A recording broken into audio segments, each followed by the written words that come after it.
आइए अब question answer session हम शुरू करते हैं। किसी का कोई प्रश्न हो तो आप रख सकते हैं।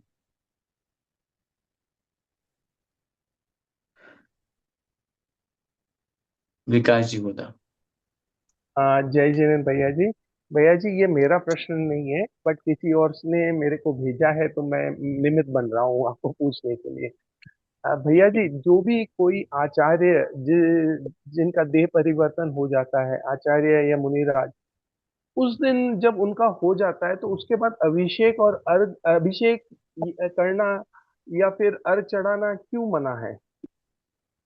क्योंकि उस दिन मतलब अरिहंत भगवान को अपन अभिषेक करना उस दिन को मतलब क्यों मना है? ये इसका रीजन क्या है? मतलब मैं आपके प्रश्न को जितना समझा हूं कि अगर किन्हीं आचार्य का या किन्हीं मुनि महाराज का जब समाधि हो जाती है तो उस दिन अभिषेक नहीं करना चाहिए या उस दिन अर्घ नहीं चढ़ाना चाहिए। किनको? भगवान को?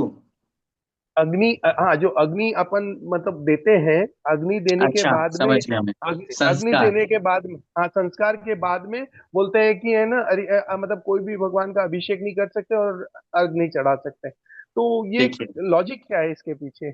लॉजिक ये है, सूतक की जो व्यवस्था बनती है वो सूतक पातक की व्यवस्था के अंतर्गत इस व्यवस्था को जोड़ा गया है। अब प्रश्न, पहली बात तो अपन ये समझें कि अंतिम संस्कार में जो सम्मिलित होते हैं हम्म। उन अंतिम संस्कार में सम्मिलित होने वालों को एक दिन का सूतक लगता है। परिवार के बहुत लोग अगर हैं तो उस पीढ़ी के अनुसार सूतक लगेगा। लेकिन हम्म, अगर परिवार के लोग नहीं हैं तो अगर किसी सामान्य सामाजिक व्यक्ति की भी अगर हम अंतिम अंत्येष्टि में अंतिम संस्कार में शामिल होते हैं तो हमें एक दिन का सूतक आचार्यों ने शास्त्रों में लिखा है। ये हो गई सामान्य गृहस्थ की बात। अब प्रश्न आपका जो है वो किन्हीं मुनि महाराज की समाधि को लेकर के है।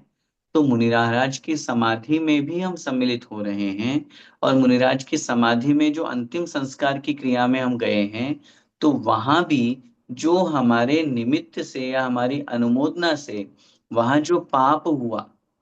अब आप कहेंगे उसे पाप क्यों कह रहे हैं, हम तो पुण्य कमाने गए हम्म, हैं, हम तो धर्म करने गए हैं। हम्म, ये तो बड़ा सौभाग्य और पुण्य की बात होती है कि हम्म। उनकी उस अंतिम आचार्य, हाँ। डोला में या डोला यात्रा में सम्मिलित होना। लेकिन चूंकि आगम की एक विधि में जब हम किसी शरीर का संस्कार करते हैं, अंतिम संस्कार की बात कर रहा हूं, तो हमारे शरीर में मृत्यु को प्राप्त होने के अंतर मुहूर्त बाद इस डेड बॉडी में, इस मृत शरीर में असंख्यात त्रस जीव पैदा होने लगते हैं।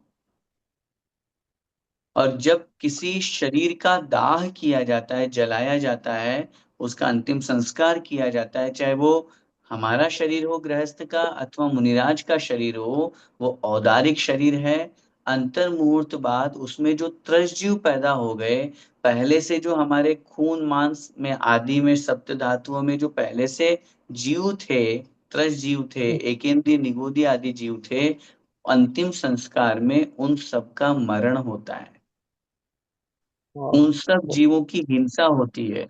उन सब जीवों का हिंसा का दोष हम सबको लगता है। ठीक है, वो एक अलग व्यवस्था हो गई कि उन गुरु के प्रति हमारी सच्ची श्रद्धा है, समाधि में अपन सम्मिलित होते हैं। ये एक उनकी समाधि को एक बड़ा महोत्सव मना करके डोला अपन निकालते हैं, यात्रा अपन निकालते हैं। वो धर्म प्रभावना का निमित्त है।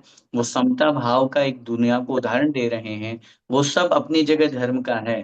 लेकिन चूंकि उस अंतिम संस्कार में हमने उस शरीर को जलाया है, शरीर में स्थित जीवों को अपन ने जानबूझ करके मारा है और मारते ही हैं, उसके अलावा हमारे सामने कोई ऑप्शन नहीं है। इसलिए हमें उस पाप के कारण से, जैसे जन्म और मरण के सूतक की व्यवस्था में, उस पाप के कारण से हमें धर्म से एक दिन दूर रखा गया।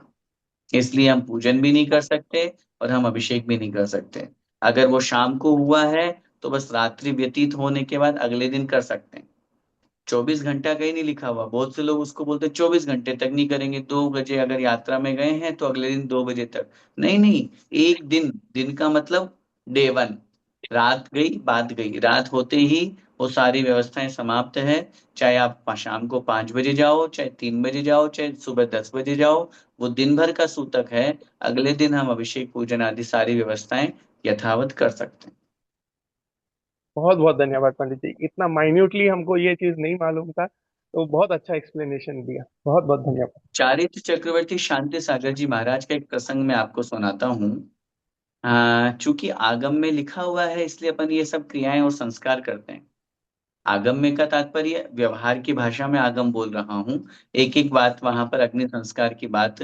तो एक बार चारित्र चक्रवर्ती शांत सागर जी महाराज से किसी ने पूछा कि महाराज, इस क्रिया में इतनी हिंसा होती है और दिख भी रहा है, अगर हम शरीर को जलाते हैं, अंतिम शरीर को, मृत शरीर को, तो निश्चित रूप से हिंसा का दोष लगता है। तो क्या किया जाए, क्या करना चाहिए? तो आचार्य महाराज बोले, जो मैं कहूंगा वो तुम कर नहीं पाओगे। बोले नहीं महाराज, बोलिए तो, बताइए तो क्या बात है। बोले, हमारे मरण हो जाने के बाद में हमारे शरीर को जंगल में फेंक देना। जो कोई मांसाहारी पशु आदि होंगे वो खा जाएंगे, और शरीर तो शरीर है, पुद्गल है, समाप्त हो जाएगा कुछ दिनों बाद में। तो फिर लोगों ने कहा, महाराज लेकिन वो चीज कैसे हो पाएगी? फिर आप कहोगे कि मांसाहारी पशुओं को खाने के लिए अपन ने मांस फेंक दिया? नहीं, वो लक्ष्य नहीं है वहां पे। लक्ष्य ये है पाप से बचने का प्रयोग। क्योंकि अगर हम एक डेड बॉडी को जलाते हैं तो असंख्यात त्रस जीवों को मारते हैं,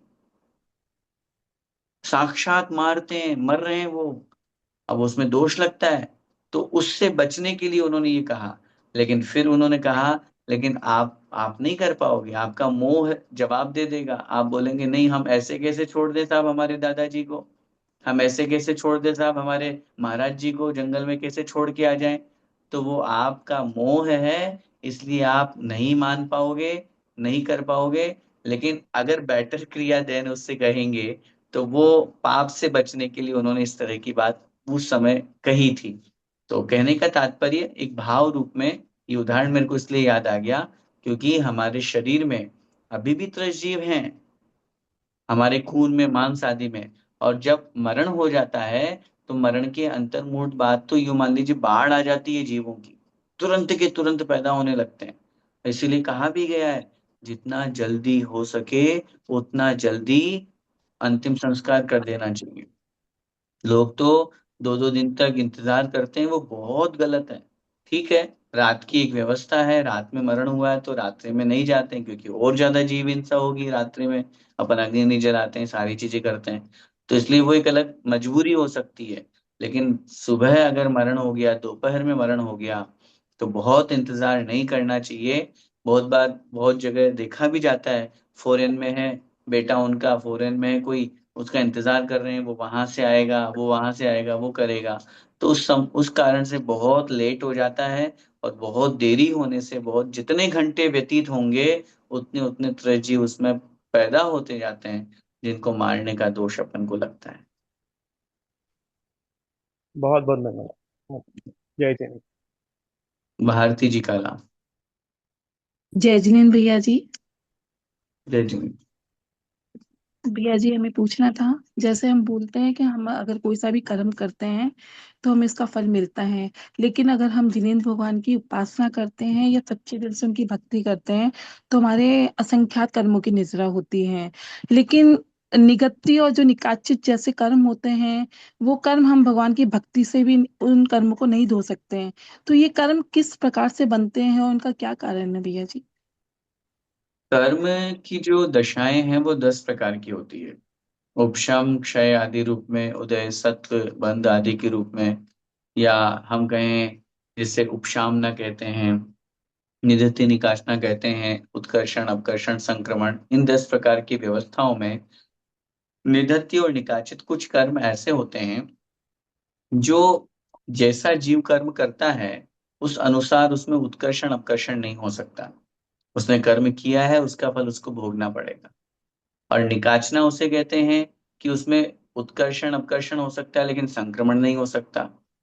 तो जो बात आप कह रहे हैं वह बात थोड़ी सी समझने वाली है, उसको विपरीतता है, चेंज कीजिए। कि जो कर्म सामान्य रूप से नहीं कर सकते, वो कर्म भी, निधत्ति निकाचित कर्म भी भगवान की भक्ति से, भगवान के दर्शन से नष्ट हो जाते हैं। तो कर्म नष्ट होने की बात वहां की गई है कि ऐसे कर्म जो जो बिल्कुल फल देकर के ही झड़ेंगे। बिना फल दिए वो कर्म झड़ेंगे ही नहीं, नष्ट ही नहीं होंगे।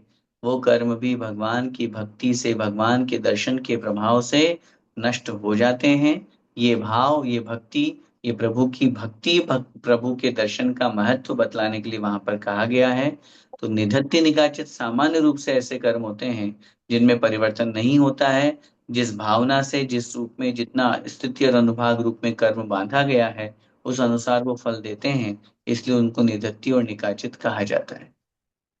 जी भैया, भैया जी, पर कारण क्या होता है? मतलब ऐसा क्या कर्म हम करते हैं जिससे ये वाला कर्म बनता है? सिर्फ आत्मा के कषाय रूप, तीव्र कषाय रूप परिणाम होने के कारण से ऐसे कर्मों की व्यवस्था बनती है।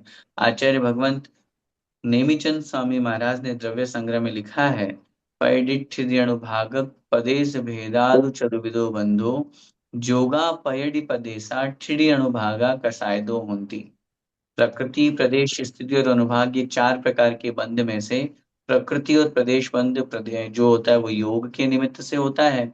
और स्थिति और अनुभाग बंध जो होते हैं ये कषाय के निमित्त से होते हैं। और किसी भी कर्म में प्रकृति प्रदेश हानिकारक नहीं होते हैं। किसी भी व्यक्ति के लिए, जीव के लिए हानिकारक है स्थिति और अनुभाग बंध।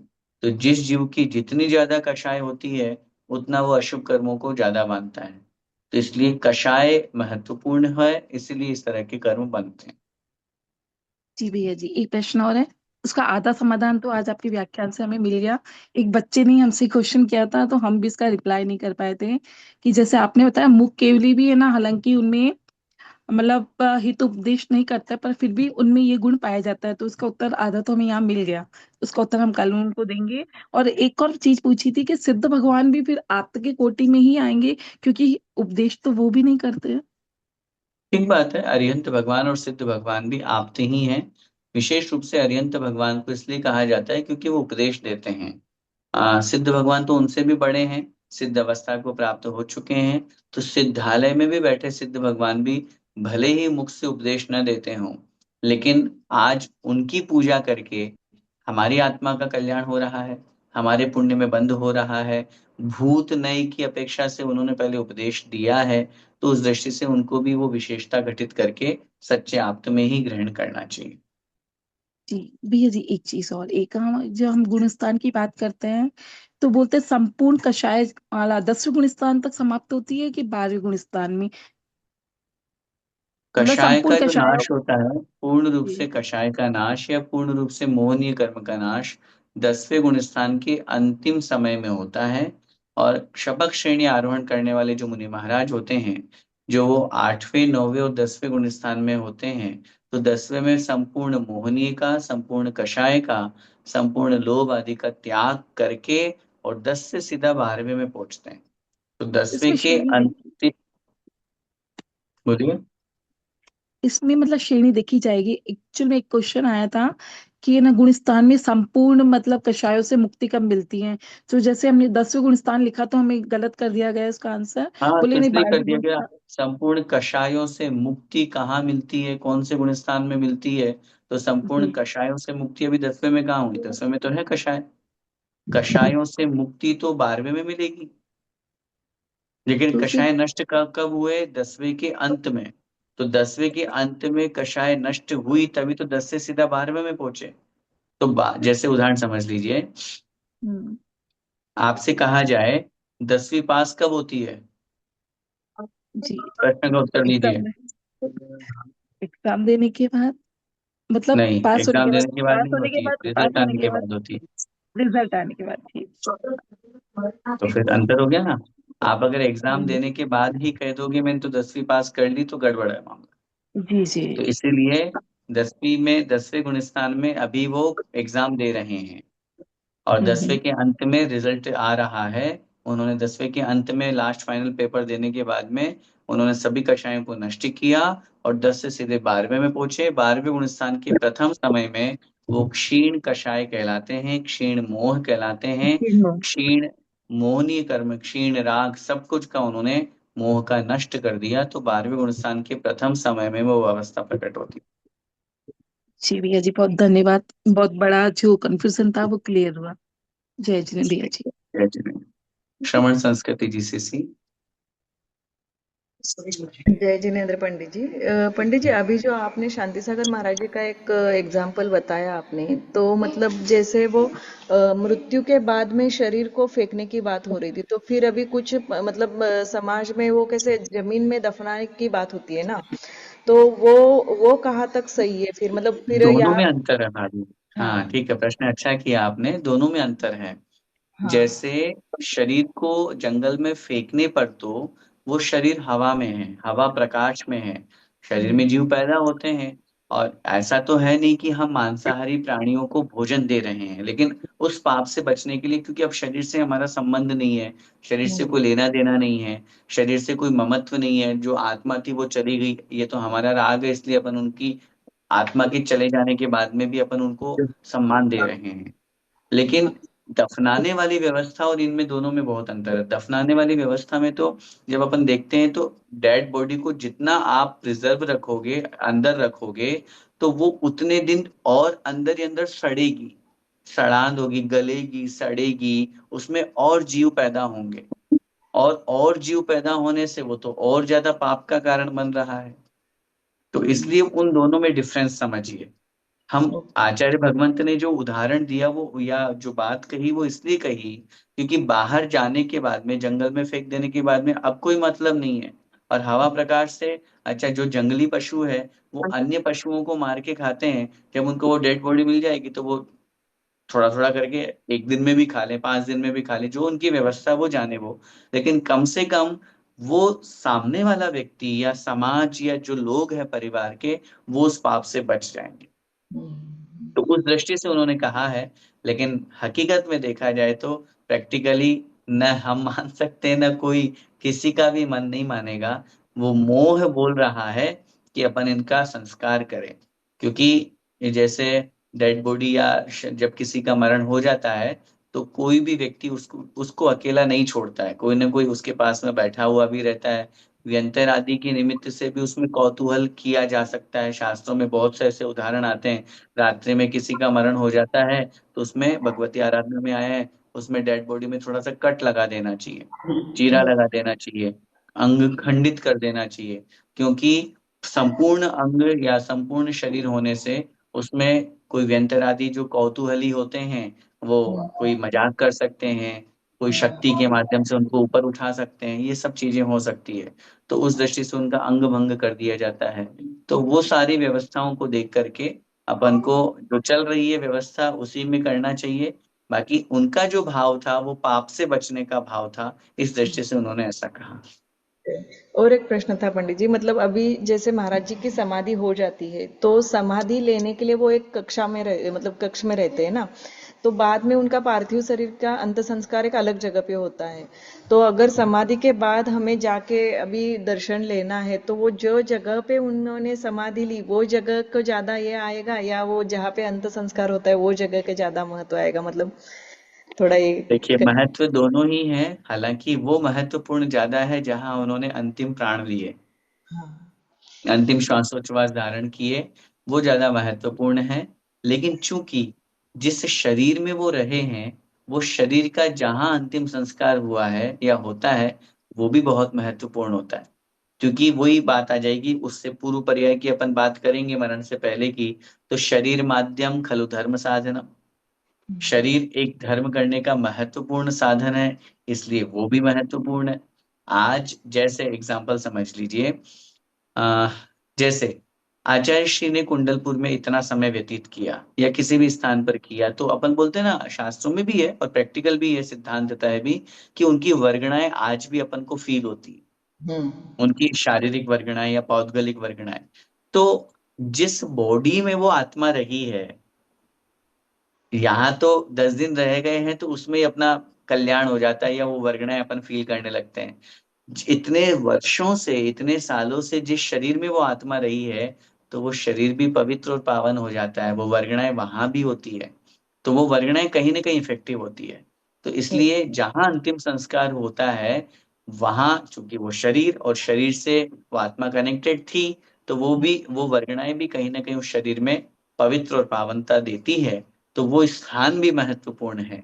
तो मैं दो ये कंपैरिजन तो खैर ऐसा कहीं शास्त्रों में किया भी नहीं है, ये तो अपने विवेक से या मन का विकल्प है खाली, लेकिन फिर भी एक अंतिम यादें जिनको अपन बोले कि एक जीवंत स्थिति अंतिम क्षणों में कहाँ रही, जिसमें वो बोल रहे थे या श्वास ले रहे थे, श्वासोच्छ्वास चल रहा था, तो वो स्थान कहीं ना कहीं और ज्यादा महत्वपूर्ण होता है, क्योंकि वहां वो जी रहे थे, वहां वो जीवंत थे, वहां वो अंतिम क्षणों में भी जागृत थे, चैतन्य थे।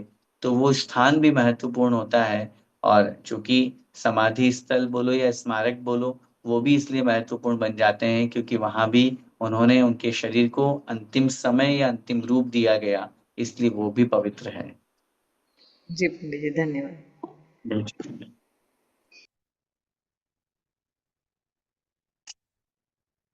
और किन्हीं का कोई प्रश्न? आइए चिन्वाणी स्तुति करते हैं।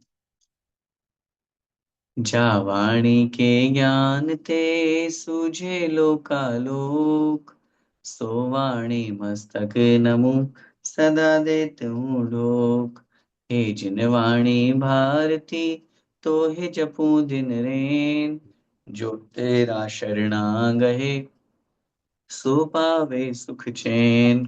देव भजू अरिहंत को, गुरु सेवा निर्ग्रंथ, दया धर्म पालो सदा, यही मोक्ष का पंथ। नो वर्णम का।